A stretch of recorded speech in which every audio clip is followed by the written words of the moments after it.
जटाटवी गलज्ज्वल प्रवाह पावितस्थले गले वलम्बिताम्बुजंग तुंग मालिकां डमर डमर डमर डमर डमनीना डमर वयं चकार चंद तांडव तनोतु न शिवा शिवम। जटाकटाह संभ्रमं भ्रमन्निलिम्प निर्झरी विलोलवीचिवल्लरे विराजमान मूर्धनि धगद धगद धगद ज्वला ललाटपट्ट पावके किशोर चंद्रशेखरे रति प्रतिक्षणं मम। धराधरेन्द्र नंदिनी विलास बंधु बंधु रस स्फूर्तिगंत संतति प्रमोदमान मानसे कृपा कटाक्ष धोरणी निरुद्ध दुर्धदापदी कची दिगंबरे मनो विनोद में तु वस्तुनि। जटा भुजंग पिंगला स्फुर्तफना मणि प्रभा कदम्ब कुमकुम द्रव प्रलिप्त दिग्वधूमुखे मदांध सिंधु रस्फुरत्त गुत्तरीय मेदुरे मनो विनोद अद्भुतम विवर्त भूत भर्तरी। ओम नमः शिवाय। सावन का महीना भगवान शिव को समर्पित है। उन्हें श्रावण मास बेहद प्रिय है। कौन है शिव, इनकी आराधना कितनी फलदायी है, सावन में भगवान शिव को जल क्यों चढ़ाया जाता है, क्या है शिव पूजा की महत्ता, इन सब पर बात करने के लिए हमारे साथ हैं ज्योतिष मार्तंड डॉक्टर नितिशा मल्होत्रा जी। आपका स्वागत है नितिशा जी। थैंक यू श्वेता जी। सावन का महीना है और हर ओर ऐसे लगता है जैसे शिव की भक्ति, उसकी गूंज सुनाई देती है। क्या खास है इस श्रावण मास में? तो सबसे पहले 2025 में स्पेशली क्या खास है, उससे पहले दुख हर, दरिद्र हर, कष्ट हर, हर हर महादेव। हर हर महादेव। जो हर कष्ट हमारे हर लें, जो हमें सुख की तरफ और मोक्ष की तरफ ले जाए, वो है महादेव। और 2025 में स्पेशली 9 जुलाई को ही गुरु ग्रह मार्गी हुए। देखिए, अभी तक तो वो अतिचारी हम बात कर रहे थे। सूर्य मिथुन राशि में जैसे ही प्रवेश किया, मिथुन संक्रांति आई तो गुरु अस्त हो गए। अब वो मार्गी हुए हैं, ये सबसे अच्छी बात है। दूसरा, शनि वक्री होने जा रहे हैं। तो जब भी शनि वक्री होते हैं, ये 13 जुलाई को वक्री हो जाएंगे, तो हमारे जो बैड कर्मास होते हैं ना, वो उनका खाता खुल जाता है। अच्छा। तो इस समय जब शनि वक्री होंगे तो बहुत से लोगों का बैड कर्मास का खाता फिर से खुलने जा रहा है। मतलब उनको साधारण शब्दों में हम समझे तो, साधारण शब्दों में अगर हम समझे तो बहुत से लोग जो करियर पॉइंट ऑफ व्यू से परेशान थे, बिजनेस को लेकर, जॉब को लेकर के, उनके जीवन में उन्नति आने वाली है शनि के रेट्रोग्रेड होने से। तो और गुड टाइम्स बहुतों के लिए अच्छा है और बहुतों के लिए बुरा है। जो लोग बुरा कर रहे थे दूसरों की, बैक बिचिंग करना, फालतू में किसी को नीचे गिराना, अब उनके खाते खुलने वाले हैं। तो अभी तक जो आपको लग रहा था ना कि हमारे शत्रुओं ने हमारे जॉब में, बिजनेस में प्रॉब्लम क्रिएट की है, अब वो लोग खुश होने जा रहे हैं क्योंकि अब वो बैड कर्मास वाले खाते खुल रहे हैं। क्योंकि शनि जब भी रेट्रोग्रेड होते हैं, आपके बैड कर्मास के खाते खुल जाते हैं। तो ये एक अच्छी चीज है। दूसरा, सावन विशेषकर चंद्रमा के लिए है। क्योंकि चंद्रशेखर है शिव जी, तो आपकी चंद्रमा की स्थिति बहुत स्ट्रांग हो जाती है। आपने देखा ना, सावन भर मन प्रसन्न रहता है, चाहे वो बारिश को देख के हो, हरियाली को देख के हो, या शिवलिंग पर जब हम जल चढ़ाते हैं। क्योंकि जब हम जल चढ़ाते हैं तो जल जब शिवलिंग से नीचे गिरता है तो एक तो वो जल है, चंद्रमा का प्रतीक है, और चंद्रमा शिव जी ने खुद धारण किए हुए हैं। तो वो जो ऊर्जा होती है ना, वो हमारे पूरे यथा पिंडे तथा ब्रह्मांडे पूरी पर्सनालिटी को चेंज कर देती है। तो आप जानते हो कि लोगों में बहुत प्रसन्न एक वो आ जाती है फीलिंग, कि पूरा सावन प्रसन्नता फील होती है। तो ये बहुत अच्छी चीज़ है। तो यहाँ पे हमने क्या देखा कि शनि और गुरु की पर्सनालिटी चेंज हुई, और साथ में चंद्रमा तो पूरा महीना हमें अच्छे फल देने आ ही रहे। दूसरा, सावन मास में राहु केतु से बनने वाले काले सर्प दोष, या राहु की महादशा या अंतर्दशा, या शनि से बनने वाले दोष लाइक 7.5 ढैया, उससे भी हमें आराम मिल जाता है। तो कहा जाता है कि सावन का महीना नव ग्रह को रिलैक्स कर देता है। ओके। क्योंकि अभी श्री हरि विष्णु योग निद्रा में गए, क्योंकि शिव जी ने कमांड ले लिया। हाँ, अब कमांड तो ली, उन्हें भोले बाबा भी कहा गया है ना, तो वो बहुत जल्दी प्रसन्न हो जाते हैं। अगर आप भोले मन से उनके पास जा रहे हैं, आप कुछ वो मत लेके जाओगे मैं किस इच्छा से जा रहा हूँ, या मैं जॉब मिल जाए इसलिए जा रहा हूँ। आप भोले मन से जाओ तो आपकी इच्छाएं वैसे भी सभी वो पूर्ण कर देते हैं। तो भोले बाबा के पास भोले मन से जो जाएगा उसकी इच्छाएं पूर्ण होंगी। और सावन का जो पूरा मंथ है, पूरा महीना है, वो इसलिए भी स्पेशल है क्योंकि शिव जी बैठे हैं आशीर्वाद देने के लिए। अब पूरा साल तो वो आशीर्वाद नहीं देते, एक शिवरात्रि आती है और एक सावन आता है। अब वो पूरा माह बैठे हैं कि आओ मेरे पास और मैं ब्लेसिंग देने को तैयार हूँ। तो नितिशा जी, वैसे तो भोले बाबा ऐसे हैं कि उनको जब चाहो तो प्रसन्न कर लो। हाँ, मतलब बहुत आसानी से प्रसन्न हो एक जाते लोटे हैं। जल में प्रसन्न हाँ, हो जाते हैं, फिर बाकी दिनों में और सावन में क्या अंतर होता है? जी, ये बहुत अच्छा क्वेश्चन है, क्योंकि ये बात सही है कि साल भर हम उनकी पूजा करते हैं, तो सावन का महीना विशेष क्यों है? देखिए, जब कोलाहल विष निकला, क्योंकि यहाँ पे सारी जो कथाएं मिलती हैं वो समुद्र मंथन से मिलती हैं, तो जब समुद्र मंथन से लक्ष्मी जी से पहले कोलाहल विष निकला था। अब वो कोलाहल विष तो निकला, अब उसका किया जाए, क्योंकि ना देव ले रहे ना राक्षस ले रहे, तो वो हलाहल विष या कोलाहल विष इतना ज्यादा हैवी उसमें था कि उसको सृष्टि तो नहीं संभाल सकती थी, उसकी एक भी बूंद, तो सृष्टि का तो नाश हो जाता। तो शिव जी ने उन्हें अपने कंठ पे धारण किया, नीलकंठ। नीलकंठ उनको, तभी उनका नीला रंग पड़ने के कारण उनका नाम नीलकंठ पड़ा। लेकिन यहाँ पे एक चीज और है, जो योगियों के जो योग के योगी हैं, जिन्होंने आयुर्वेद लिखा, जिन्होंने ज्योतिष लिखी, जिन्होंने तंत्र भैरव तंत्र लिखा, वो शिव, जिन्होंने कंठ पर इतना हलाहल विष धारण किया हुआ है कि ना वो अंदर गया ना वो बाहर आया, वो शिव के बारे में ये कहा जाता है कि वो नशा करते हैं या चिलम पीते हैं या ये सब। तो ये कितना बुरा है कि जो योग का जो उत्पत्ति शिव ने की है, वो क्या ऐसे चीजें ले सकते हैं? तो नहीं ले सकते। तो लोगों को ये भी क्लियर होना चाहिए। जो कैलाश पर विराजे हुए हैं बिल्कुल बर्फ में, और जो पानी में नदियों के अंदर मिल जाते हैं। अगर हम गोमुखी जाते हैं, केदारनाथ के आगे गोमुख है, वहां पे आप जाइए तो वो जल के अंदर है। गोमुख से, जहां से गंगा निकल रही है, थोड़ा सा आगे चलिए, वहां पे एक शिवलिंग है, तो वहां से निकले हुए हैं। उनको क्या नशे की जरूरत है, जो खुद साधना में वो रहते हैं। तब शिव जी ने जब हलाहल विष पिया तो उनकी जो अवस्था थी वो हलाहल विष के कारण थोड़ी गंभीर हो गई। यहाँ पे एक और हमें देवी भागवत पुराण से एक कथा मिलती है कि माँ तारा ने शिव जी को बाल रूप में दूध पिलाया उस समय। अच्छा, इसलिए शिव जी पर दूध जरूर चढ़ता है, क्योंकि एज हम लोग चाइल्ड हैं, उनके बच्चे हैं, तो हम लोग उनको दूध चढ़ाते हैं। क्योंकि माँ, जब तारा ने उनको दूध पिलाया, और माँ पार्वती का रूप है तारा, और वही तारा शिव को बाल रूप में लेके, गोद में लेके दूध पिला रही हैं। और सभी देवताओं ने, जहाँ पे सूर्य देव, नवग्रह, सभी देव, वायुदेव, अग्निदेव, उन्होंने उनका जल से अभिषेक किया। क्योंकि जब पार्वती जी ने देखा कि शिव जी की हालत खराब हो रही है, वो विष के कारण वो ऊर्जा, वो गर्मी हो रही है, उनका शरीर काला पड़ गया, नीला पड़ गया, तो सभी देवताओं से उन्होंने प्रार्थना की और उन्होंने जल अभिषेक किया। तब से जल अभिषेक पूरा सावन भर किया जाता है, उनकी विष की जो ऊर्जा है उसको कम करने के लिए। तो हम हर साल इसको सेलिब्रेट करते हैं और शिव जी से प्रसन्न होते हैं, क्योंकि जब उन पे जल चढ़ता है इस समय, तो उनकी जो ऊर्जा है, जो उष्ण जहर विष वाली ऊर्जा है, वो कमजोर पड़ती है। इसलिए शिव जी को ये महीना बहुत प्रिय है।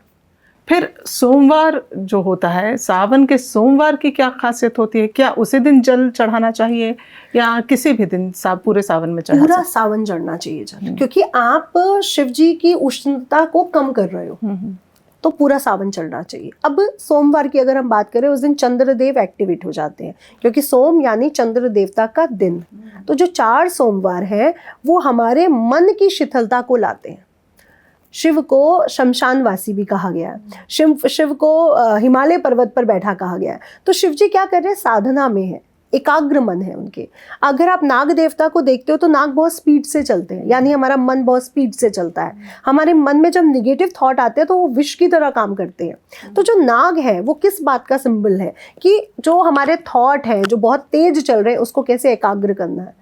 ऐसा तो नहीं ना कि शिव जी की अगर गले में नाग देवता तो वो सिर्फ एक स्थिर रहता होगा, वो चलता भी होगा, वो हिलता भी होगा, है ना, वो फुंकारता भी होगा। तो शिव जी स्थिर है, शिव जी हर अवस्था में स्थिर है। तो वो हमें क्या सिखाते हैं कि हमारी लाइफ में जितनी भी प्रॉब्लम्स आए, विष घोले, कोई दुख आ रहा है, कोई दरिद्रता आ रही है, कोई शारीरिक कष्ट आ रहा है, कोई मानसिक कष्ट आ रहा है, आपको स्थिर रहना है, क्योंकि वो भी एक मूवमेंट है, वो भी आया है तो कल चला जाएगा। अगर आप स्थिर रहते हो तो वो मूवमेंट आपको तंग नहीं करेगा, क्योंकि आपकी थॉट उससे परेशान नहीं होगी। परेशानी हमारी कब आती है? जब हमारी थॉट बनती है। हम लोग एक चीज़ को कई घंटों तक बुनते हैं बैठ के, फिर ऐसा हो जाएगा, फिर वैसा हो जाएगा, फिर पुलिस मुझे पकड़ के ले जाएगी, फिर मैं कचहरी जाऊंगा, फिर मेरा इतना पैसा खर्च होगा, फिर हो सकता है ये हो जाए, फिर हो सकता है वो हो जाए। अगर आप सोचो कि कुछ भी नहीं होगा, जो हो रहा है वो भगवान का प्रसाद है, तो आपकी सारी प्रॉब्लम्स खत्म। तो शिव जी हमें क्या सिखाते हैं कि कैसी भी परिस्थिति आ जाए, चाहे वो शमशान में बैठना पड़ जाए या हिमालय की बर्फ की गुफाओं में, आपको स्थिर रहना चाहिए। तो सावन का जो सोमवार है वो हमारे जीवन में स्थिरता लाता है, इसलिए 4 सोमवार बहुत विशेष माने जाते हैं। इस दौरान लड़कियां व्रत रखती हैं सोमवार का कि शिव जैसा पति चाहिए। हाँ। तो क्या ये व्रत पुरुष भी कर सकते हैं और उनको भी पार्वती जैसी पत्नी मिल सकती है? हाँ जी, आजकल देख रहे हैं ना हम लोग कि सोनम जैसी भी पत्नियां हो रही हैं। ड्रम वाले केस भी हो रहे हैं, कुकर वाले केस भी हो रहे हैं। तो मैं यहाँ बोलना चाहूंगी, हर स्त्री को भोले बाबा जैसा पति चाहिए। ना उसे राम जैसा चाहिए, ना उसे कृष्ण जैसा चाहिए, उन्हें भोले बाबा चाहिए। क्यों भोले बाबा? क्योंकि उन्होंने हर रूप में एक पत्नी को वो किया। उन्होंने हजारों सालों तक सिर्फ पार्वती का वेट किया है। चाहे वो सती के रूप में जन्म लिया, फिर वो चली गई, फिर उन्होंने पार्वती का वेट किया। तो वो शक्ति का हमेशा इंतजार करते रहे हैं, और शक्ति मिलने के बाद वो शिव से शिव शक्ति बने, सृष्टि की रचना हुई। तो अगर हम भोले बाबा जैसा पति चाहते हैं जो कुछ ही मिनटों में प्रसन्न हो जाए, क्योंकि एक सती का, अगर हम देवी पुराण में जाते हैं तो एक सती का हमें व्याख्यान मिलता है कि पिता ने यज्ञ रखा है और किसी को बुलाया नहीं है, और सती कहती है कि मुझे तो जाना है। तो शिव जी उसे समझाते हैं कि ये गलत है, नहीं जाना चाहिए बिना बुलाए, लेकिन मना नहीं कर रहे हैं। आजकल हस्बैंड्स कैसे होते हैं, तुम ये नहीं कर सकती हो, तुम वो नहीं कर सकती हो, तुम अकेले कैसे जाओगी, है ना। तो आजकल के हस्बैंड कैसे हैं, आपको डोमिनेट करते हैं या रोकते हैं, समझाते नहीं हैं। वो कैसे पति हैं, वो समझा रहे हैं, वो मना नहीं कर रहे कि तुम मत जाओ, वो कह रहे देख लो, लेकिन मेरे अनुसार ये नहीं होना चाहिए। तो वहां पे हमने क्या देखा, पति पत्नी में बैलेंस, कि अगर मैं तुम्हारा पति हूँ इसका मतलब ये नहीं है कि मैं तुम्हें रोकूं या किसी चीज को डोमिनेट करूं। यहाँ पे एक और हमें वो मिलता है कि रावण ने कहा कि मुझे आपकी पत्नी बहुत पसंद आ गई है। रावण जो भक्ति कर रहा है शिव जी की, उनको जाके कह रहा है मुझे आपकी पत्नी बहुत पसंद आ गई है, मुझे उनसे विवाह करना है। तो शिव जी कहते हैं वो मेरी पत्नी है, वो मेरी वस्तु नहीं है, वो मेरी कोई चीज नहीं है, उससे जाके पूछो वो क्या कहती है। तो मैं तुम्हें वो आशीर्वाद में नहीं दे सकता हूँ। तो हमें महाभारत से क्या वो मिला कि जब 5 पांडव वो खेल रहे हैं तो वो द्रौपदी को दांव पे लगा देते हैं। तो आजकल के जो हस्बैंड्स हैं वो अपनी पत्नी को एक वो मानते हैं कि ये चीज मेरी है, जागीर है। लेकिन भोले बाबा कैसे पति हैं, वो जागीर नहीं मानते। वो कहते हैं तुम्हारी थॉट तुम्हारी है, तुम्हारी सोच तुम्हारी है, तुम्हारे निर्णय तुम्हारे हैं, वो मेरे नहीं है।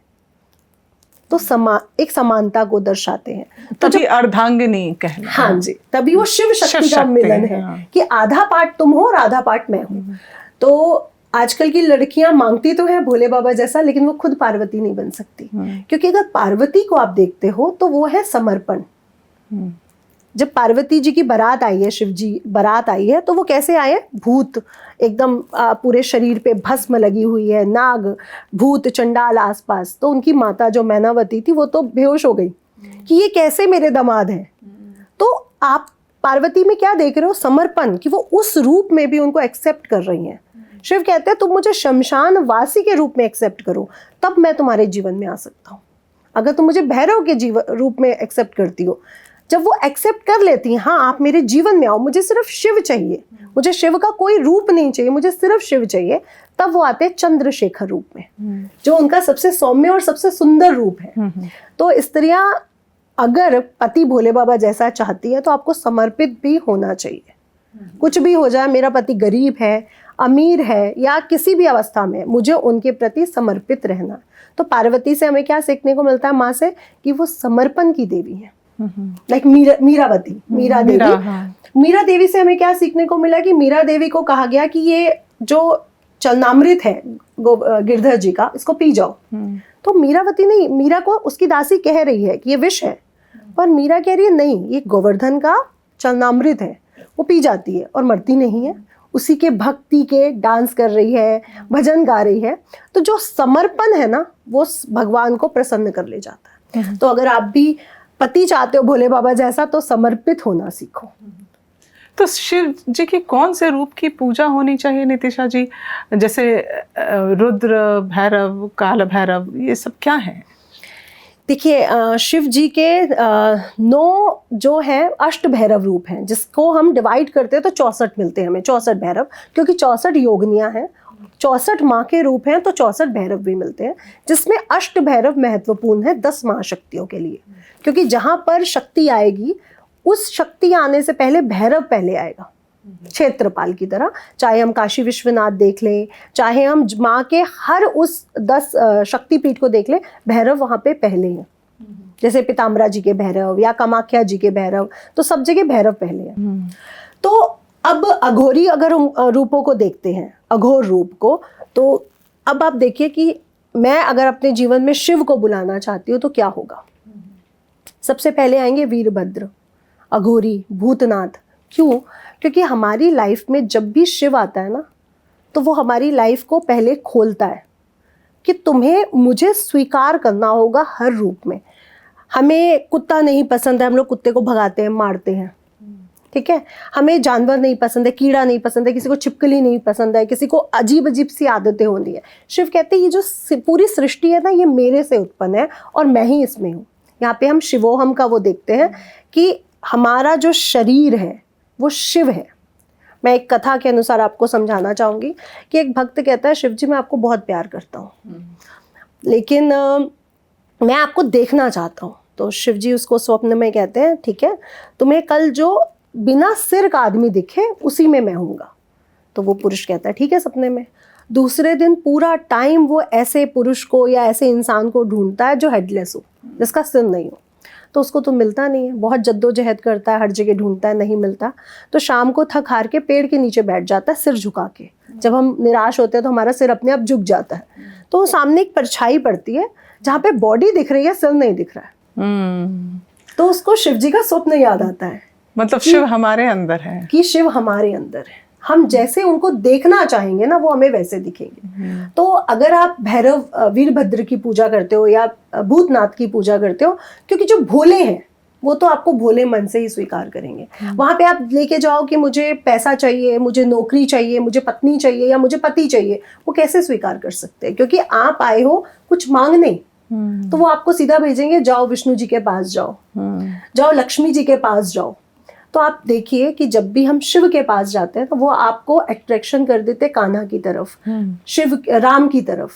हमें प्रेमानंद जी का भी एक उदाहरण मिलता है। वो काशी रहते थे, शिव जी की नगरी में, और वो कहाँ आ गए? वृंदावन। वृंदावन, राधा जी की नगरी में, और अब राधा राधा कर रहे हैं। तो शिव जब हमारे जीवन में आते हैं ना, तो वो हमारी सभी तरह के पहलुओं को खोल देते हैं कि मैं तुम्हारे जीवन में तभी आ सकता हूँ जब मेरे आराध्य राम या कृष्ण या विष्णु तुम्हारे जीवन में आएंगे। इसका एग्जाम्पल मैं आपको देती हूँ। मैं ये इस पे पॉडकास्ट कर चुकी हूँ कि मैं पहले राम भगवान को बिल्कुल पसंद नहीं करती थी। मुझे लगता था इन्होंने तो अपनी पत्नी छोड़ी है, तो ये कैसे भगवान हो सकते हैं। और इस पे मुझे बहुत ट्रोल भी किया गया था। तो मैं आपको सच बताऊं, आज मेरा कॉन्सेप्ट इतना उन्होंने क्लियर किया कि जो भगवान राम है, सच में उस जैसा चरित्रवान तो कोई हो ही नहीं सकता, उस जैसी मर्यादा तो कोई रख नहीं सकता।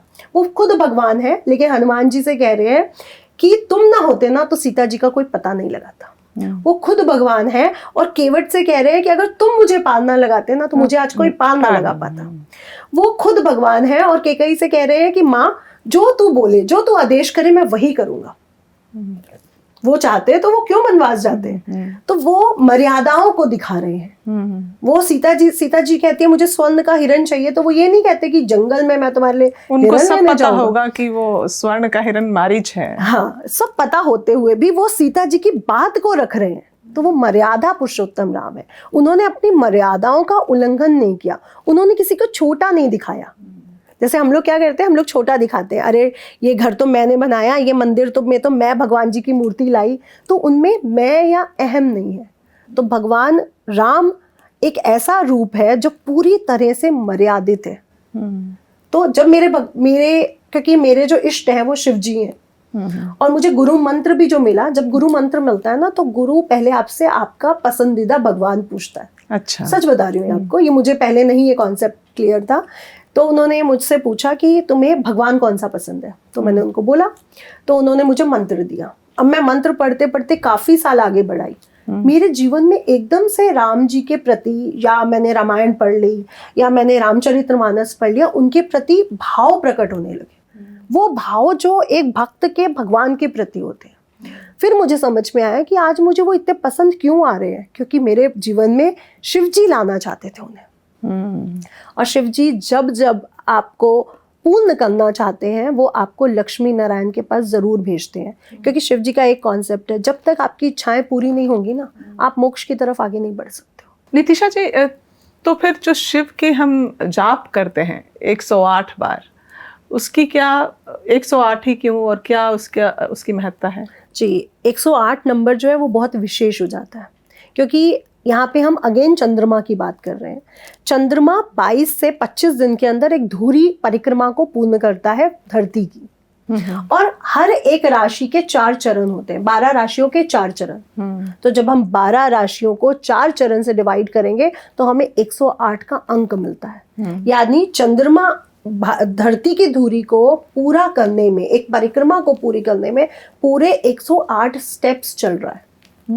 यानी अगर हम अपने मन को शांत करना चाहते हैं, क्योंकि सारी जो टेक्निक है वो चंद्रमा यानी मन से जुड़ी हुई है। अगर आप मेडिटेशन के फॉर्म में भी जाते हो, आप यहाँ पे भी ध्यान लगाते हो, क्योंकि यहाँ है शिव। लोगों को लगता है कि शिव यहाँ है, क्योंकि मूलाधार में पार्वती है। अगर कुंडलिनी हमारी मूलाधार में है तो शिव यहाँ है। जब ये दोनों यहाँ मिलते हैं तो क्राउन चक्र पे हमारे एक्टिवेशन शुरू हो जाता है, क्योंकि यहाँ पे शिव के साथ मिलन नहीं हो रहा। शिव यहाँ अकेले बैठे हैं शव के रूप में, और कुंडलिनी में माँ पार्वती। मिलन यहाँ जाके होता है क्राउन चक्र में। तो जब आप ध्यान लगाते हो, आंख बंद करते हो, तो आपको क्या फील होता है? एक अंधेरा, और अंधेरे में एक छोटी सी रोशनी जिसके पीछे आप जा रहे होते हो। जब आप आंखें बंद करके बोलो मुझे कुछ नहीं देखना, मुझे ना कोई रोशनी देखनी है, ना मुझे कोई लाइट देखनी है, मुझे आसपास कुछ नहीं देखना, तब उस अंधेरे से उत्पन्न होते हैं शिव। यानी जो ध्यान की जो एक केंद्र ऊर्जा है वो अंधेरे में कुछ भी नहीं ढूंढने की है। आप जब खुद शून्य हो जाते हो तो आपको शिव की प्राप्ति होती है। तो 108 जो पद हैं, जब चंद्रमा उन पदों को लेता है तो हमारा मन शांत होता है, हम शून्य की तरफ आगे बढ़ते हैं। और जब तक आप शून्य नहीं हो, यानी जब तक आपकी इच्छाएं खत्म नहीं हो सकती, तब तक आप शून्य नहीं हो सकते, और जब तक आप शून्य नहीं हो सकते शिव को प्राप्त नहीं कर सकते।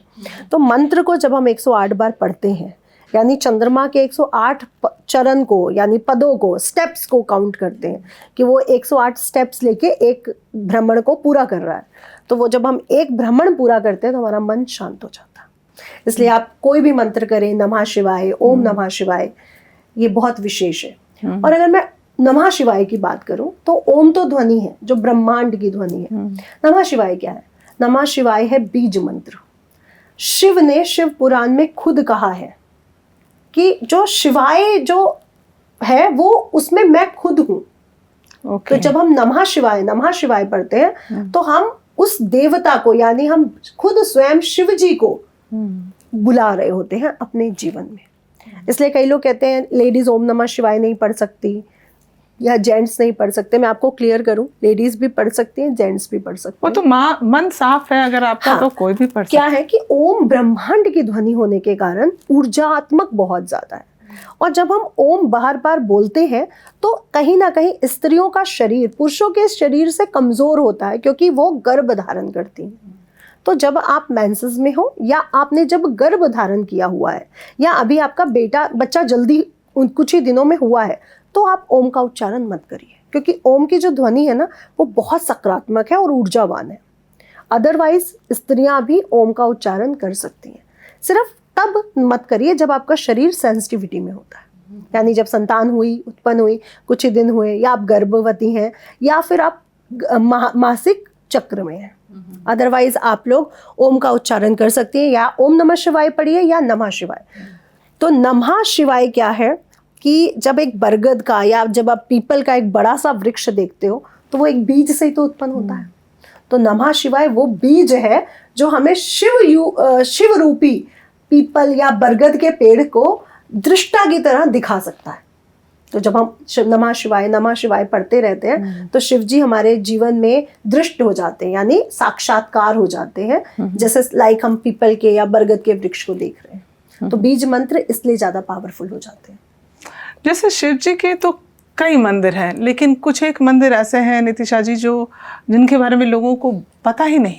जी।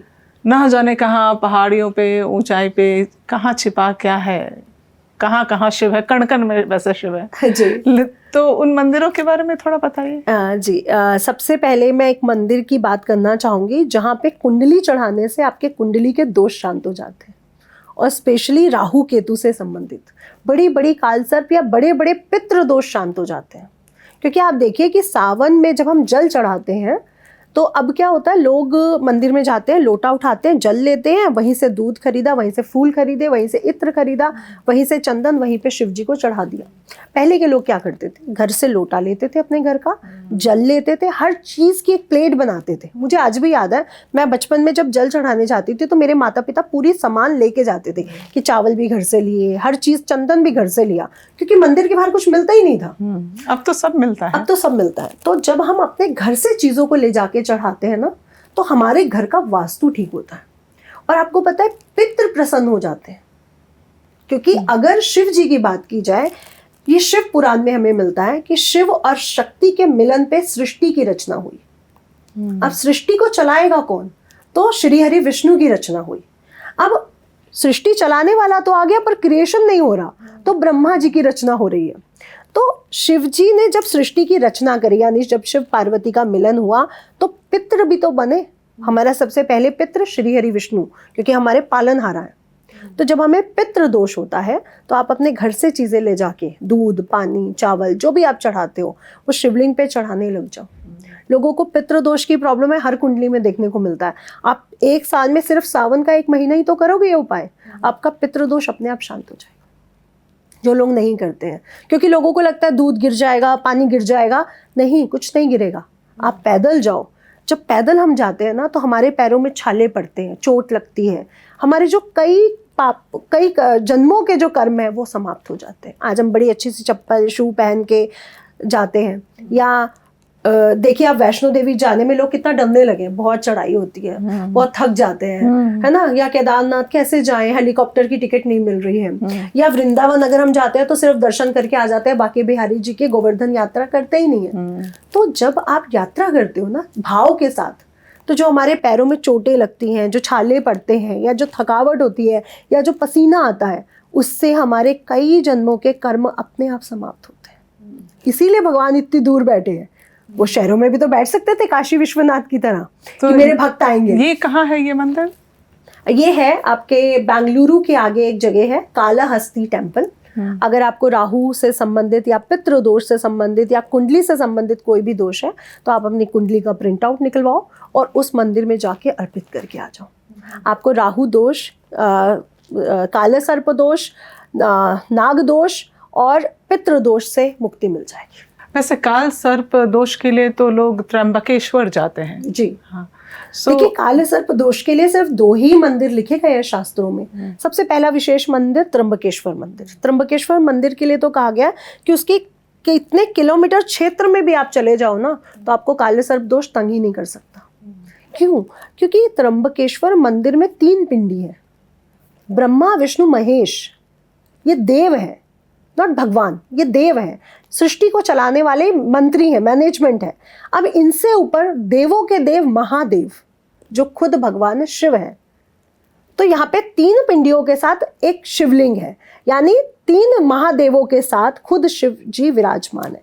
इसलिए त्र्यंबकेश्वर में कोई भी आपके कष्ट हो, कुंडली से बनने वाले काल सर्प दोष हो, आपको मुक्ति मिल जाती है। दूसरा मंदिर कालाहस्ती मंदिर। अच्छा।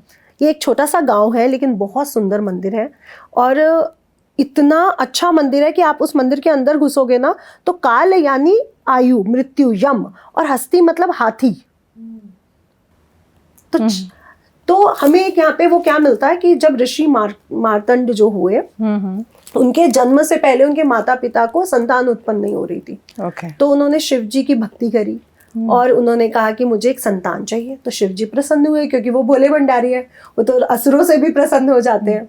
तो उन्होंने कहा ठीक है, मैं पुत्र देने को तैयार हूँ, लेकिन तुम्हारी कुंडली में पुत्र मतलब संतान योग नहीं है, तो मुझे कुछ वो रखने पड़ेंगे, शर्तें।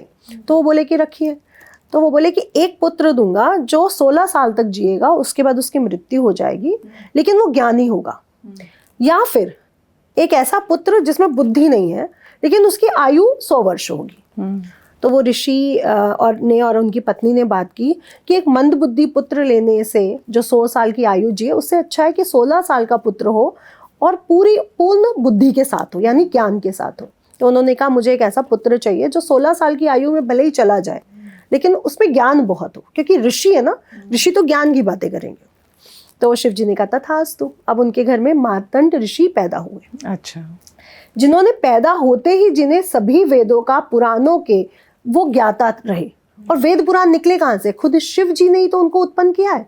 चाहे आयुर्वेद है, चाहे ज्योतिष शास्त्र है, चाहे जो भी विज्ञान है, विज्ञान भैरव तंत्र या जो भी विज्ञान है, लंका को बनाना हो या विमान को बनाना हो, ये सारे जो विज्ञान है ये खुद शिव जी ने उत्पन्न किए। तो अब वो बड़े हुए और 16 साल के होने वाले थे। तो उन्होंने अपनी माता से पूछा आप इतनी टेंशन में क्यों रहते हो? तो उनकी माता ने कहा कि मेरे को संतान योग नहीं था और मुझे शिव जी के आशीर्वाद से तुम प्राप्त हुए, लेकिन तुम्हारी आयु सिर्फ 16 वर्ष है और तुम इतने ज्ञानी हो, विश्व कल्याण में अभी इस उम्र में लगे हो, विश्व का आगे क्या होगा? तो वो बोले कि अगर आपको भोले बाबा मुझे दे सकते हैं तो भोले बाबा क्या मुझे मेरी आयु नहीं दे सकते? तो वो भोले बाबा से जाके लिपट गए शिवलिंग से। काल आया 16 साल के जन्मदिन पर, तो काल कहता है अब आप चलो मेरे साथ यमराज जी। तो वो बोले कि मैं तो लिपटा हुआ हूँ शिव जी से, ले जाओ मुझे। तो उन्होंने पाश फेंका।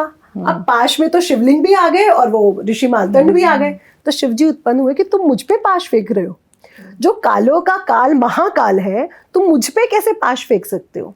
तो उन्होंने कहा मैं इसको जन्म भी दिया है, अब इसको आयु भी दे रहा हूँ और इसको अपने सप्त ऋषियों में शामिल भी कर रहा हूँ। तो ऋषि मार्कंड ने बहुत बड़े बड़े देवी पुराण, जैसे मार्तंड ऋषि, देवी मार्तंड स्त्रोत है, वो सब लिखा। तो अब मैं इसको आयु भी दे रहा हूँ और सप्त ऋषियों में शामिल भी कर रहा हूँ। तो वहां पे बहस हुई। तो यमराज जी बोले मेरा काम है शिव जी। बोले बाबा मैं क्या करूँ? कह रहे हैं आपका मैं यहीं पे खत्म करता हूँ। तो शिव जी ने उनका वध कर दिया वहां पे। अच्छा। तभी उनको कालों के काल महाकाल कहा गया है कि जब मृत्यु जैसा कष्ट भी हमारे जीवन पे आ जाता है, तब हमें मृत्यु से बचाने के लिए कालों के काल महाकाल उत्पन्न हो जाते हैं। तो ऋषि मार्कंड ने तब क्या स्त्रोत गाया था? जो महामृत्युंजय स्त्रोत है, जो महामृत्युंजय मंत्र है। इसीलिए कहा जाता है ना कि अगर मृत्यु तुल कष्ट आए, मृत्यु आ जाए, तो महामृत्युंजय मंत्र का जाप करो, महामृत्युंजय स्त्रोत पढ़ो। ये ऋषि मार्कंड ने लिखा था। यहीं से हमें मिला महामृत्युंजय मंत्र और महामृत्युंजय स्त्रोत। शिव और शंकर क्या है? दोनों कैसे अलग हैं? ये बहुत अच्छा क्वेश्चन है, क्योंकि कई लोग शिव और शंकर को एक समझते हैं। शिव क्या है? स्वयंभू है। और हमेशा आप उनको अगर शिव को देखते हो तो आपको शिवलिंग ही नजर आता है। वो लिंग के रूप में है, वो शून्य के रूप में है और उनकी कोई शरीर नहीं है। और शंकर क्या है? फिजिकल बॉडी में। आप उनको कैसे देखते हो? जिनकी आप बात कर रहे हो, जो तपस्या में बैठे हैं, जिन्होंने रुद्राक्ष की माला पहनी है, जो बाघ छाल लिपटा हुआ है, वो शंकर है। और शंकर क्या है? वो त्रिदेव में शामिल है। और शिव क्या है? महादेव, देवों के महादेव। तो शिव और शंकर में फिजिकल बॉडी और शून्य बॉडी में चेंज है। तो जो लोग आप देख रहे हो फिजिकल बॉडी में, वो शंकर है। वो सृष्टि को चलाने के लिए है, वो डिस्ट्रॉयर है। शिव डिस्ट्रॉयर नहीं है, शंकर डिस्ट्रॉयर है। तो लोगों में ये कंफ्यूजन हो जाता है कि शिव और शक्ति क्या, शंकर और शिव क्या एक है या अलग अलग है? हाँ जी, अलग अलग है, क्योंकि वो आप फिजिकल बॉडी के रूप में देख रहे हो, इनको आप फिजिकल बॉडी में कभी नहीं देख सकते हो। बदलाव ला सकते हैं शिव की आराधना करके। जी।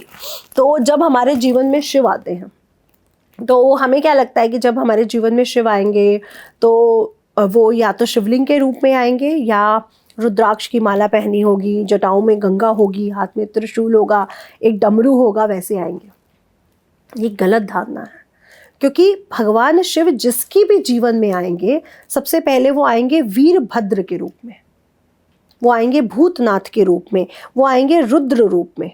ये तंत्र शास्त्र तंत्र कहता है कि जब भी ब्रह्मांड में कोई भी जीवन आता है, अगर हम सबसे पहले जीवन की बात करते हैं, तो एक स्त्री जब गर्भ धारण करती है तो एक संकुचन होता है। संकुचन यानी एक सिकुड़न सी आती है, और जब गर्भ धारण करने के बाद शिशु गर्भ से बाहर आता है तब भी सिकुड़न आती है और संकुचन होता है, तभी तो वो बाहर आता है। जब एक मनुष्य की मृत्यु होती है तब भी एक संकुचन होता है, यानी हमारे शरीर में एक दबाव बढ़ता है और बिल्कुल शरीर मुक्त हो जाता है। तो जब जब ये संकुचन आता है तब तब शिव आते हैं। संकुचन क्या है?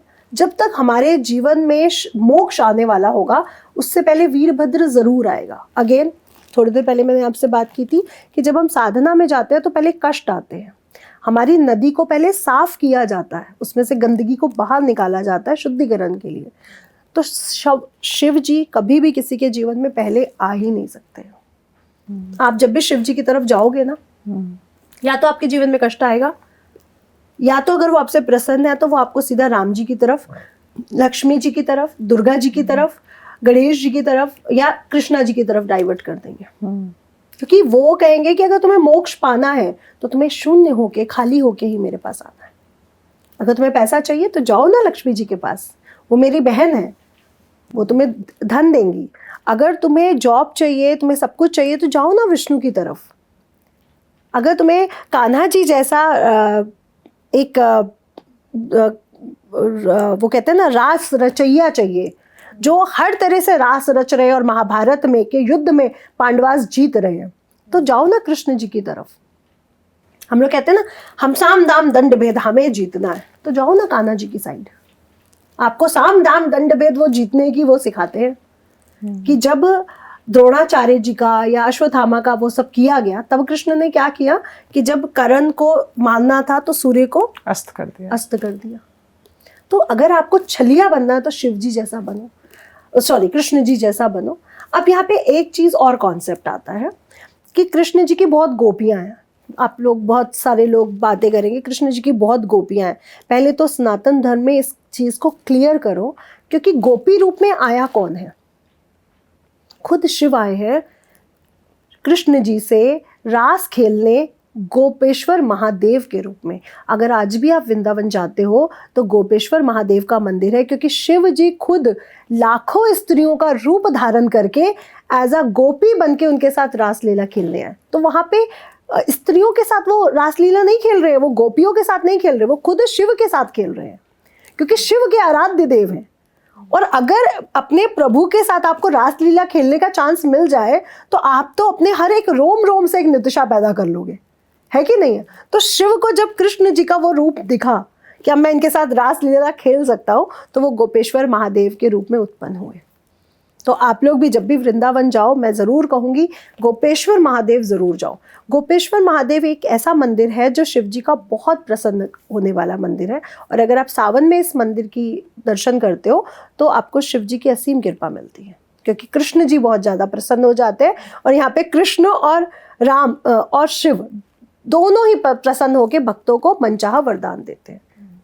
तो इसलिए वहाँ जरूर जाइए। और फिर एक चीज़ बिल्कुल क्लियर है कि जब भी आपके जीवन में शिव आएंगे तो पहले डिस्ट्रॉय होगा, पहले आपके जीवन से इच्छाओं का डिस्ट्रॉयमेंट शुरू होगा, शरीर का डिस्ट्रॉयमेंट शुरू होगा, आपको जिनसे प्यार है, आपके हस्बैंड वाइफ बच्चे, उनसे आपका डिस्ट्रॉय शुरू होगा।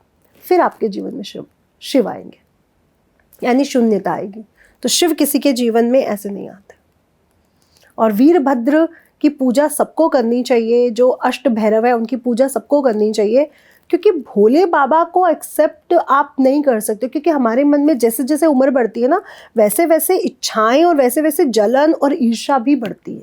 और भोले बाबा कहते हैं जब तक तुम्हारा मन ही भोला नहीं है तुम मेरे पास क्यों आके ढोंग करते हो? तो वो हमारे ढोंग को देख सकते हैं, तो आप उनके पास मत जाओ, आप सीधा अष्ट भैरव के पास जाओ, क्योंकि उनको पता है कि जब शिव जी को गुस्सा आया तो अष्ट भैरव उत्पन्न हुए, रुद्र रूप उनका उत्पन्न हुआ।